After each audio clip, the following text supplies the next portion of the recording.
Let's hear from some real voices. We've been to Wimbledon to ask if you think that feminism has gone too far. It's not gone too far at all. It hasn't even started, actually. We're underrepresented in main areas of the workforce. We're not treated the same. And when it comes to work and work-life balance, we're doing all the childcare as well. If there's a bit of like mutual understanding and respect, that probably go a longer way than just shouting an ideology down people's throats, and maybe that would help. But yeah, no, there's definitely a cause to be had, so yeah, I support that. No, I don't think things are equal. I think they're just on the spec of hopefully in coming years to become equal. Like anything, it takes time and you continuously need to push for more. The moment you stop, the moment things start to go backwards. Where do I think it's gone too far? I mean, I think maybe this is controversial to say in the modern environment, but men and women on average do have different personalities. We are different, and because it doesn't mean that there's not a big crossover, because there is a big crossover, but like different personality traits that tend to be concentrated in women and different personality traits that tend to be concentrated in men can mean that men and women choose different career paths, for example. So it's very difficult to reach a point of equality in some career areas because some careers attract women, some careers attract men.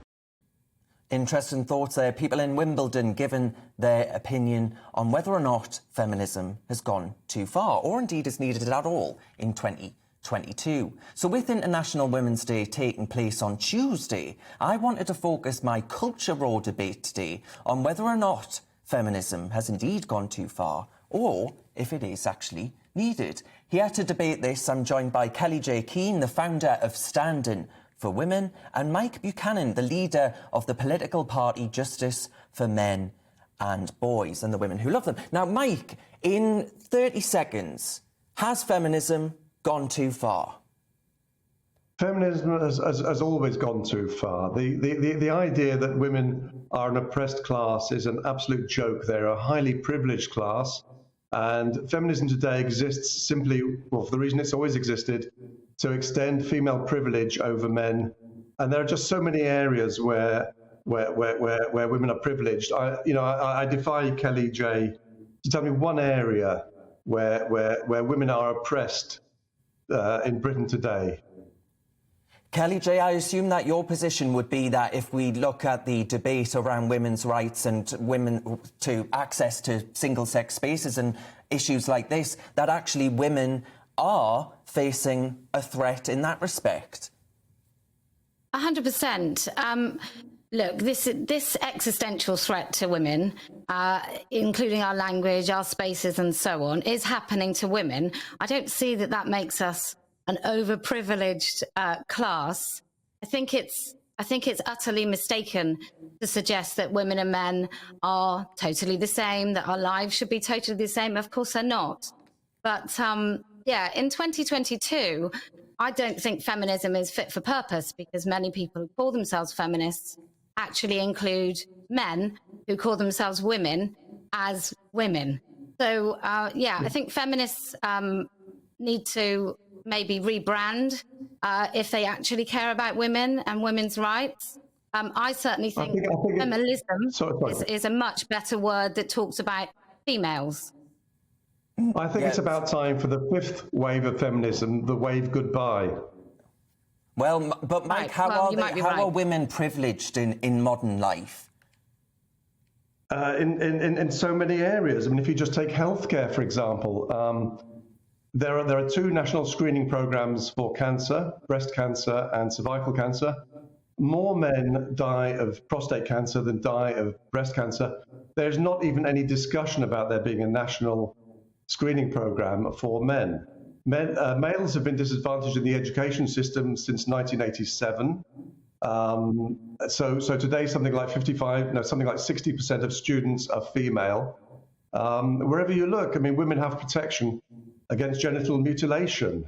Males have no protection against genital mutilation. Where are the campaigns, though? Where are the campaigns for that? Because obviously women, the reason women's healthcare is very much considered is women worked really hard to get those healthcare needs front and centre. So maybe men should do the same. I think it's absolutely quite right. If prostate cancer is the biggest killer reason for that, Kelly Jo, of men, the reason is then, sorry, I women can't push hear at you an because I'm open door. talking. If prostate cancer is really serious, then men surely should raise a campaign. Yeah, just say that again, Kelly Jo. We missed that ever so slightly. Well, look, I think prostate cancer seriously is a killer of men, and I don't understand why there isn't more of a push to do screening. But that doesn't mean that women are privileged. It means that we fought really hard to get those campaigns front and centre for women. Do you think that ultimately a nice society, the kind of society that I'd like to see, is one where we don't actually have this relentless focus on the issue of identity? I think that explains what you campaign heart and soul over at the minute, which is the protection of single-sex spaces. There was access to single-sex spaces. When you have someone like J.K. Rowling being dismissed as some kind of bigot for arguing as a woman who survived domestic abuse in the home in the past, to actually argue for access to those single-sex spaces, being derided for doing so. Isn't that just because we are doing this? We are focusing on identity and making identity king. Shouldn't we get away from all of that? Well, it's very easy to say that, Darren. Can I let you come back? Okay, Joe. So the reason that you know, there is no traction on male, let's say on prostate cancer, is because priority is always given to females. So it's all very well saying women have fought for this or fought for that, but women are pushing at an open door. I've been campaigning with others to bring about an end to male genital mutilation, which is a crime in this country, and I'm not even permitted to bring out a private prosecution.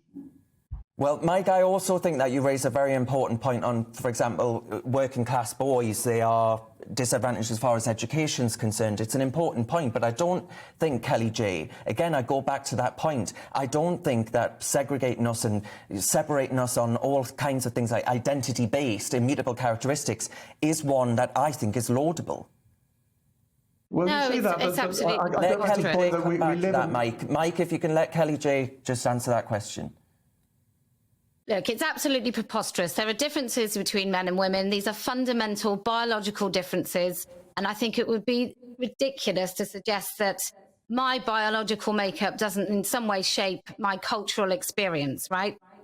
To then say that that can just be worn and adopted, I think is horrendously offensive.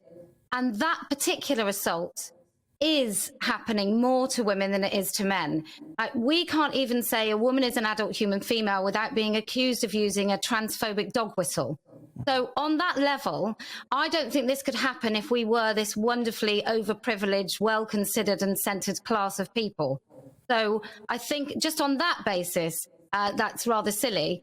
But, you know, feminists are also championing this. So I really have no traction with modern day feminism at all. Yeah, so Mike, then, how will you be celebrating International Women's Day? The way I always do. Right, which is?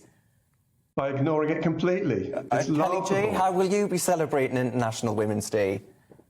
Oh, I probably will have a lovely glass of wine, ensuring that the members of Standing for Women have some fabulous discounts. That's probably what I'm going to do.